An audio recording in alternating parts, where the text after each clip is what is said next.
Hello friends, it is Miss Natalie and I am back to finish the painting of the relief sculpture, painting the figure in the foreground.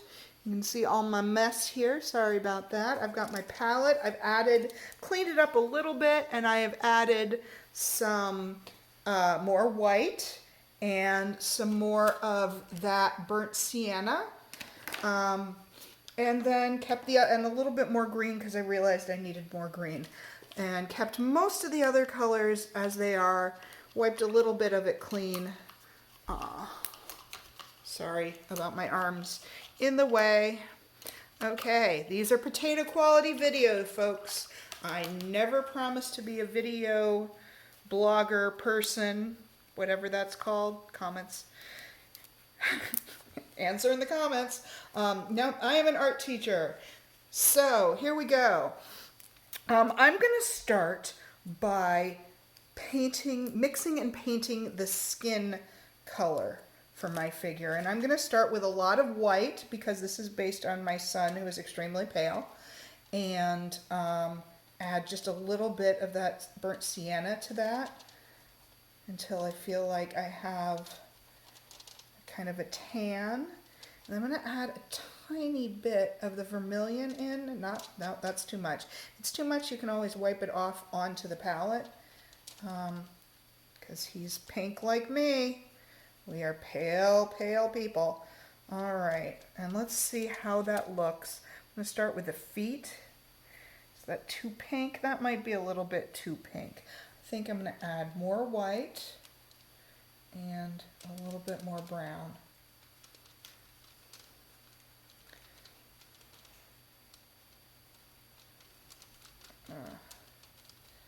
Again, you start with a lighter color and you add the darker color to it. Or if it's a little too dark, then you can put the darker color back in. I'm just going to go with this sort of, this is like way too pink, but then again, I am doing this kind of green and red complementary color scheme, and so that does sort of work with my complementary color scheme. All right, add a little bit more white and the weirdly outsized hand.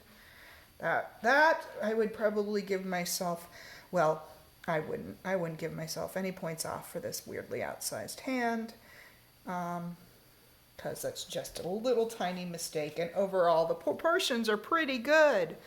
I would give this person full marks on their proportions. Their head's maybe a itty bitty bit too big, and the hands are like a tiny bit too big, but everything else is pretty good. Good job, Natalie. Oh, thank you. Anytime. Okay, so we got the neck and that ear.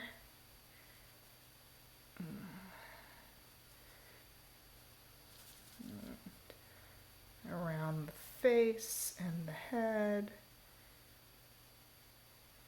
Make sure that hand's really well. And that's really it for skin.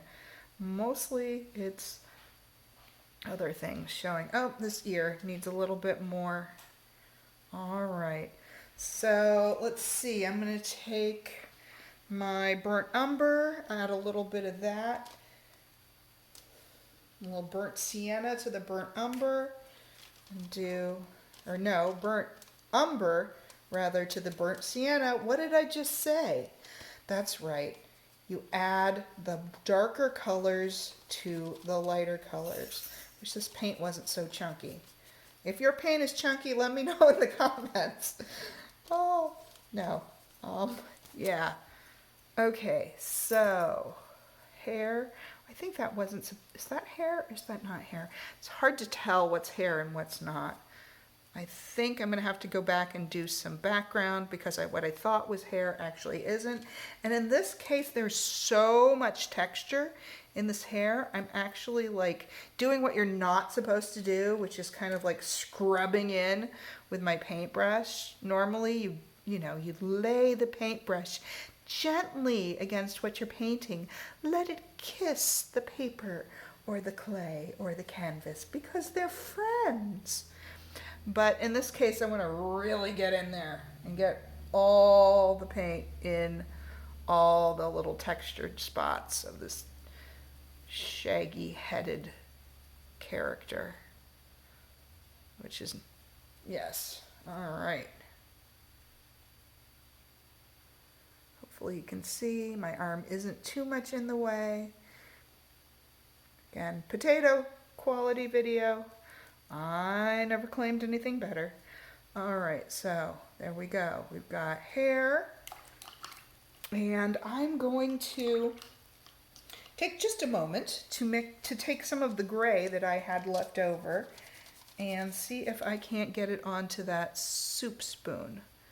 You know what? I think I might make that soup spoon a different color gray because I don't want it to mix with the background.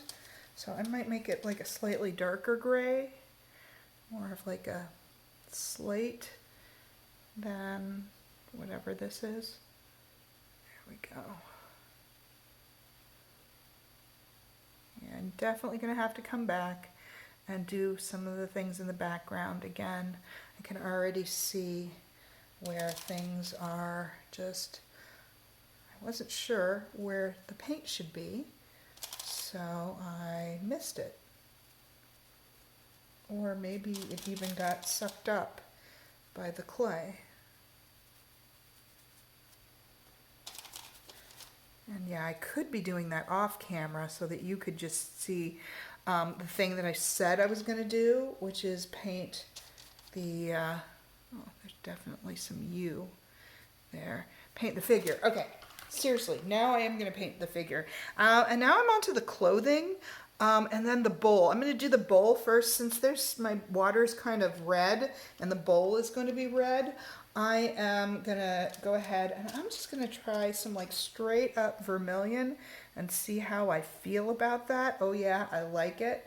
I'm hoping that it doesn't take too much emphasis away from my character, but it is the bowl of victory. So, you know, it's got to be bright. And since it is the same color scheme, well, I mean, it's all a color scheme. I should say I'm using the same kind of warm red colors as I'm in the background. I'm hoping my figure then in green will be, you know, in contrast. And I'm going to go inside of it as well, since this is a pretty, yeah, I don't really want to get my steam red, but I'm not sure how to do this without, like, A, sticking my head in front of the camera, and B, making the steam all red. So, and I think I might, yeah, I'm not sure what I'm going to do about that.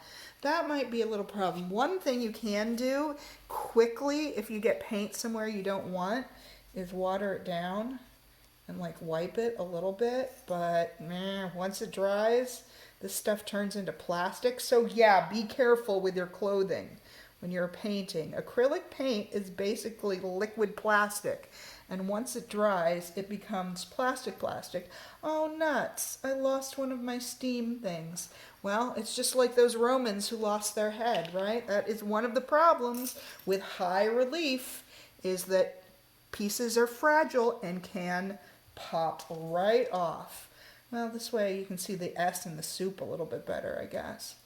All right, so, okay, so I got my bowl, and now I'm ready to, I'm going to pause, and I'm going to come back and make some green clothes and a green eye.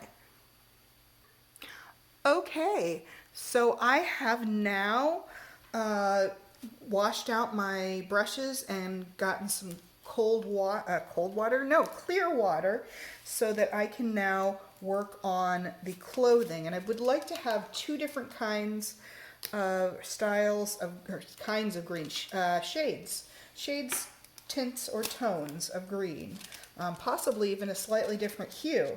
So I'm going to take this green that I have, kind of spread it around so I can see it a little bit better and figure out what do I want to add to it. I don't want to add, if I add any red to it, it will make it brown, because that would give me all of the colors, primary colors together, and all the primary colors together are brown. pay no attention to the strange noise coming from my computer. I don't know what it means. Okay, but I think I might add some gray to it to start out with. So what I'm gonna do is take my white, add green to the white, and then add a little bit of black. Is that too much? Too much? I don't know, maybe, maybe not. Add a little bit more green. This is a very cool green, so I might in fact get some yellow, little lemon yellow. Don't know what, which is a brighter yellow, a more pure yellow, and add that in and just see what it looks like. Yeah, it's okay. Not exactly what I want yet. I might actually want to add a little brown to it, honestly. Make it more of an olivey green. And yeah, I know I said don't add the red to it, but look at that. How about that? Makes it more olive, a little more brown. Okay, I'm going to start with the pants. You know what? I think I want those dark, so I'm going to add some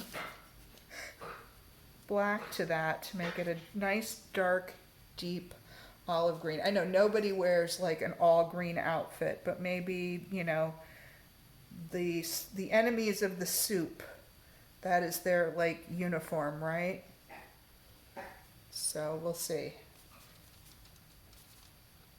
if that is the case. The soup enemies wear green. Should probably wear like pea green, right? It's the pea soup versus the tomato soup, the great battle of peas versus tomatoes. Which is your favorite? Tell us in the comments. Sorry. New gag. All right, yes. So I like that. I think that turned out pretty good. It definitely pops, that's for sure. I think I might water down a little bit so that this leg is actually a little less emphasized than that one. It's there, but it's not quite as important. And I think for this leg, I need a smaller brush. This leg is slightly out of proportion. Yeah, I might have to give myself a B on this, actually. Oh well.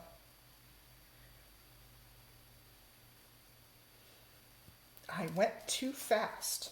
That was my problem. I should have gone slower. But I had to do it all in the span of one video. Well, not one video, for goodness sake. It was so many videos I worked on this.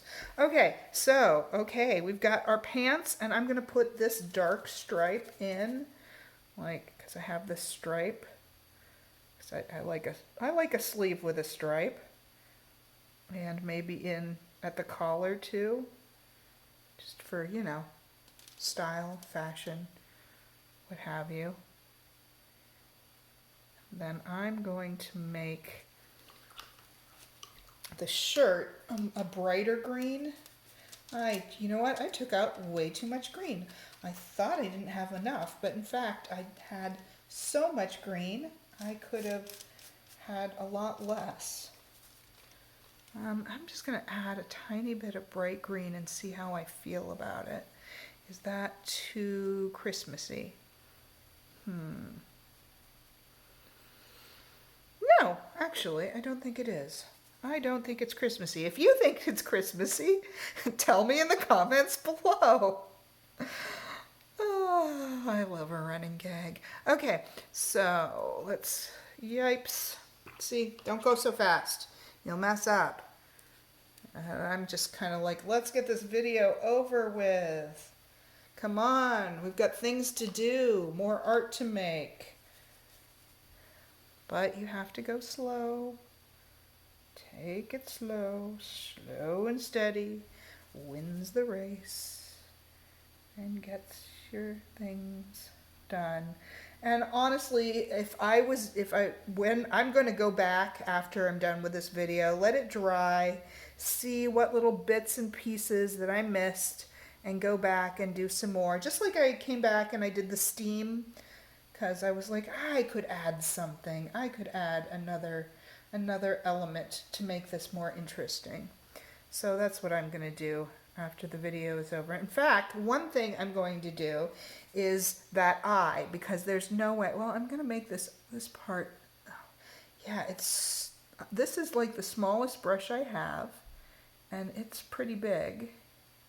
Have a green eye there. Remember, I'm doing an Egyptian, and I'm going to go back, and after my paint is all dry, I'm going to take a Sharpie and give my figure here an Egyptian eyelinered eye with a Sharpie marker. And that's something you can do if you want some like details.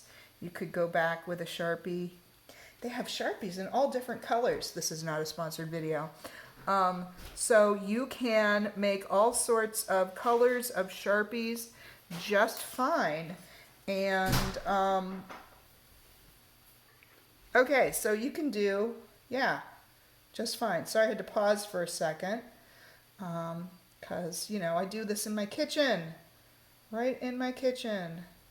So things happen, and I have to pause, because I am not a professional YouTuber.